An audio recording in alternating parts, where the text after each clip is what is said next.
So hello everyone, my name is Vishal. Welcome to the unique classes. So in this video we are going to discuss the SSC class 10th science 1 उसका chapter first देखेंगे and students this is the part 4th of this channel and the part 3 second and first is already uploaded on this channel. So let's discuss the part 4th of this chapter. This is the part 4th. अब हम इसको discuss करेंगे। So part 4 में हम देखेंगे अब मास और wait इसका डिफरेंस। तो जब भी हम देखते हैं कि लेट्स जस्ट अ मिनट, मास और वेट का डिफरेंस दिखेंगे हम, तो देखो मास एंड वेट में क्या डिफरेंस होता है। हम क्या करते हैं, हम किसी भी हॉस्पिटल में जाते हैं तो हमको क्या रहता है, एक आदत रहती है कि हम अपना वेट जरूर मेजर करते हैं। तो वो जब हम मेजर करते हैं, सपोज लेट्स से कि वो 50 kg आता है, तो वो 50 kg हमारा वेट नहीं होता, उसको हम वेट नहीं बोलते, वो क्या रहता है, हमारा मास रहेगा। क्या रहेगा, मास। तो 50 kg क्या है, हमारा मास है, इट्स नॉट आवर वेट। तो अगली बार से आप ध्यान रखेंगे कि हम जब भी कहीं अपना वेट मेजर करेंगे तो अपना वेट नहीं रहेगा, वो अपना मास रहेगा। तो देखते हैं अभी हम यहाँ पे, तो मास क्या रहेगा और वेट क्या रहेगा, इन दोनों का डिफरेंस देखते हैं। तो देखो, mass is the amount of matter present in the object. तो कोई भी ऑब्जेक्ट रहेगा अपने पास, लेट्स से कि हम एक ऑब्जेक्ट लेते हैं, तो ऑब्जेक्ट कोई भी रहेगा, यहाँ पे एक अपने पास ऑब्जेक्ट है। इस ऑब्जेक्ट में देखो क्या है, इसका कुछ मास है। तो मास की डेफिनेशन क्या रहेगी, इस ऑब्जेक्ट में कुछ भरा हुआ रहेगा, तो वो भरा हुआ क्या रहेगा, वो रहेगा मैटर। क्या रहेगा, मैटर। तो क्या रहेगा, द अमाउंट ऑफ मैटर जो कि प्रेजेंट रहेगा ऑब्जेक्ट में, इसी को क्या बोलेंगे हम, मास। तो जितना मैटर ज़्यादा रहेगा उतना उसका ज़्यादा मास रहेगा। तो मास क्या रहेगा, हमारा amount of matter present in the object. उसी को हम और में इन अदर वर्ड क्या बोलेंगे, तो देखो अपना जो ऑब्जेक्ट है इसको अगर हम मूव करेंगे, क्या करेंगे, मूव करेंगे, तो मूव करते वक्त क्या होगा, वो खुद से कुछ अपोज करेगा।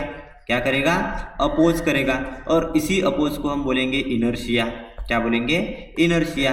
तो जितना ज़्यादा मास होगा उतना ज़्यादा अपोज करेगा, उतना ज़्यादा इनर्शिया होगा। तो वही यहाँ पे बताया हुआ है कि जितना ज़्यादा हम इनर्शिया मेजर करेंगे उतना ही ज़्यादा हमारा क्या रहेगा, मास रहेगा। तो इनर्शिया अगर ज़्यादा तो मास भी ज़्यादा।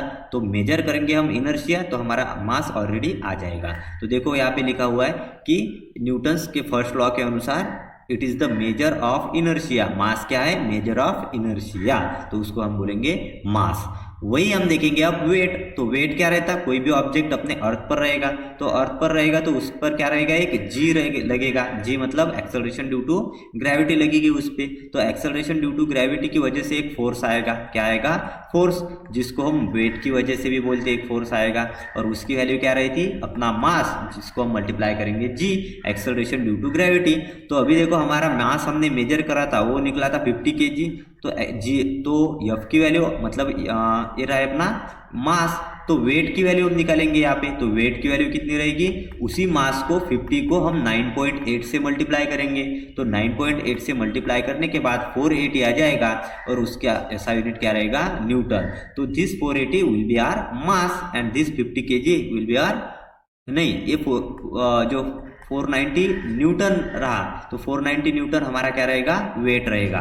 एंड ये जो 50 kg रहेगा हमारा मास रहेगा। तो 490 newton will be our weight and the 50 newton will be our mass. तो देखो वेट को हम डिस्कस करेंगे। वेट क्या है, फोर्स है। किसकी वजह से, force with which the earth attracts the object. तो अर्थ जिस तरह से ऑब्जेक्ट को अट्रैक्ट करती है, वही जो फोर्स है उसको हम क्या बोलेंगे, उसको हम बोलेंगे weight. Weight is the force with which the earth attracts the object. जितना ज़्यादा वेट रहेगा ऑब्जेक्ट उतने जोर से उसको नीचे खींचेगी।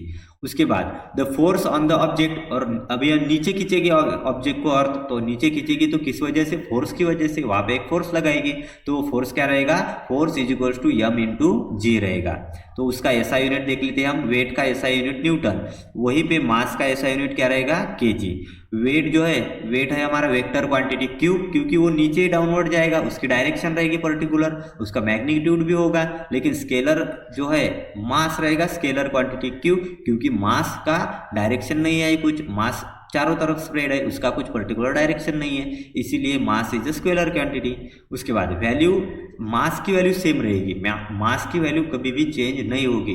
क्यों नहीं होगी चेंज, तो देखो मास की वैल्यू सेम रहेगी और जी की वैल्यू चेंज, वेट की वैल्यू चेंज होगी।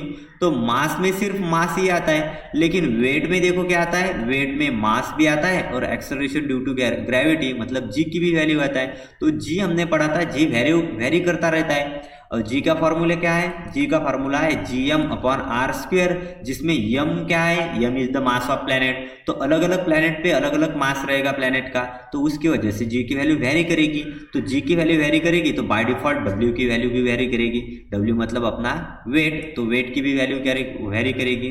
तो यही यहाँ पे दिया हुआ है, as the value of g is not same everywhere, the weight on the weight of an object changes from place to place. जो वेट है प्लेस टू प्लेस चेंज होता रहेगा। I hope the difference between mass and weight will be clear for you. तो अभी हम आगे देखते हैं। आगे अपने पास एक प्रॉब्लम है, तो देखो अभी प्रॉब्लम में क्या दिया हुआ है, if a person weighs 750 newton on earth. तो यहाँ पे अपने पास एक पर्सन है, एक पर्सन का जो मास है, तो वो मास दिया हुआ है, मास ऑन अर्थ, अर्थ पे उसका मास दिया हुआ है कितना, वो है उसका 750 न्यूटन, नहीं मास नहीं, उसका वेट है। तो वेट कितना रहेगा, वेट रहेगा उसका 150 न्यूटन। तो 150 न्यूटन हमने उसका वेट लिया, किसका, उस पर्सन का। उसके बाद हमको क्या बोला है कि how much would be his weight on the moon, moon पे उसका वेट कितना रहेगा। तो अभी अपने को पता है कि उसका वेट अर्थ पे है 750 न्यूटन। तो 750 न्यूटन को हम क्या लिखेंगे, अभी उसको साइड में रहने दो, हम गिवन जो है उसको लिख लेंगे। तो अभी देखो अभी देखते हैं हम, देखो weight on moon given that moon's mass is 1/81, moon का मास। सो ये कैपिटल एम किसका, मून का, कितना रहेगा 1/81, moons mass is 1/81 of that earth mass. So mass of earth, तो यहाँ पे हम रेशियो लिख लेते हैं। देखो रेशियो कैसा रहेगा, तो mass of earth, mass of moon upon mass of earth is equals to कितना रहेगा 1/81। उसके बाद देखो उसने क्या बोला है, उसके बाद बोला उसने कि of that earth and radius is, तो रेडियस किसका, मून का, radius of moon is 1/3.7 of the radius of earth. तो radius of moon upon radius of earth will भी कितना होगा, वो होगा अपना 1.37, radius of earth upon radius of moon वो रहेगा 1.37। अभी हमको क्या पता है, अभी हमको पता है कि पर्सन का जो मास है वो कितना रहेगा, यम केजी रहेगा, मास तो यम ही रहेगा, मास और मास दोनों ही प्लेनेट पे सेम रहेगा। सो मास क्या रहेगा हमारा, mass is, just a minute, mass रहेगा हमारा स्मॉल यम, और उसी को क्या बोलेंगे हम, मास रहेगा स्मॉल यम। तो वेट क्या रहेगा, वेट ऑन अर्थ, अर्थ पे क्या रहेगा वेट, वो रहेगा W, जिसको बोलेंगे हम यम इंटू जी, क्या बोलेंगे यम इंटू जी, जिसकी वैल्यू दी हुई है अपने पास 750 न्यूटन। तो यम इंटू जी में यम तो अपना जैसे का तैसा कांस्टेंट रहेगा हर जगह पे, एंड जी क्या रहेगा, जी का फॉर्मूला मालूम है अपने को। सो जी इज इक्वल टू क्या है, gm/r²। तो gm क्या है, जी तो अपना यूनिवर्सल ग्रेविटेशनल कांस्टेंट रहेगा, पर यम क्या है अपना, m is the mass of earth. तो अर्थ कंसिडर कर रहे तो वही मास होगा अर्थ का। तो g into mass of earth upon R किसका रहेगा, आर भी अर्थ का ही रहेगा, उसका क्या लेंगे हम, स्क्वायर लेंगे। उसकी वैल्यू अपने पास है 750 न्यूटन, कितनी है 750 न्यूटन। अभी हम इसको देंगे इक्वेशन 1, क्या देंगे इक्वेशन 1। तो अभी निकालेंगे वेट ऑन मून, तो weight on moon will be, moon पे वेट कितना रहेगा, तो W is equal to m into g, क्यों, क्योंकि W की वैल्यू अपने को पता है यम इंटू जी होती है, तो वो रहेगा यम जैसे का तैसा, जी की वैल्यू यम तो सेम ही है, जी की वैल्यू क्या होगी, gm/r²। तो यम की वैल्यू अपने को ऑलरेडी पता है, तो मतलब यम की वैल्यू, यम क्या है अपना मास ऑफ मून है, और इधर आर क्या है, रेडियस ऑफ मून, उसका स्क्वायर।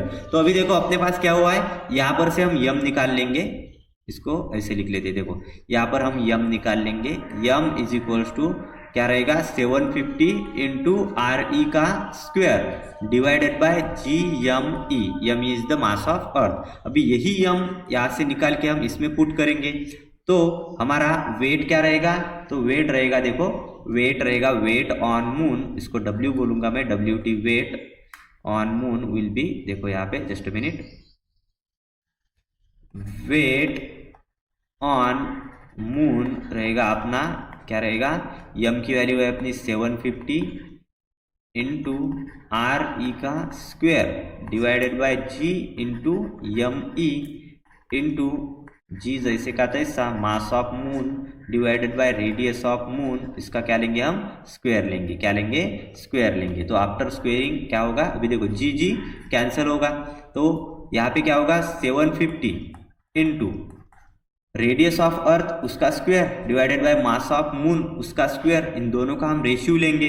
तो देखो radius of earth divided by radius of moon, इन दोनों का रेशियो उनका square, into mass of moon divided by mass of earth, ये रहा अपना।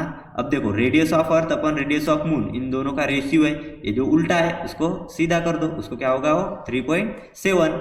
तो radius of moon upon radius of अर्थ अपने को दिया हुआ है, तो radius of earth upon radius of moon उसका उल्टा हो जाएगा। तो देखो इसको उल्टा कर देंगे हम, ये होगा 750 इंटू 3.7, उसका क्या लेंगे हम, स्क्वायर, इनटू देखो मास of moon upon mass of अर्थ अपने को दिया हुआ है 1/81। तो इसको हम सेपरेट पेज पे लिख लेते हैं। तो weight on moon will be, moon पे वेट कितना रहेगा अपना, वो रहेगा 750 इंटू 3.7, इसका क्या लेंगे हम, square, into 1/81, and the final answer will be, final answer रहेगा अपना, उसकी वैल्यू रहेगी 126.8 Newton. This is the weight of the person on moon, moon पे उसका वेट कितना रहेगा 126.8 न्यूटन। एकदम इजी प्रॉब्लम है स्टूडेंट्स, एक बार देख लीजिए, प्रॉब्लम आपको आ जाएगा। थोड़ा सा प्रॉब्लम इधर उधर हो चुका है, लेकिन आप ध्यान देंगे तो प्रॉब्लम इजीली आ जाएगा।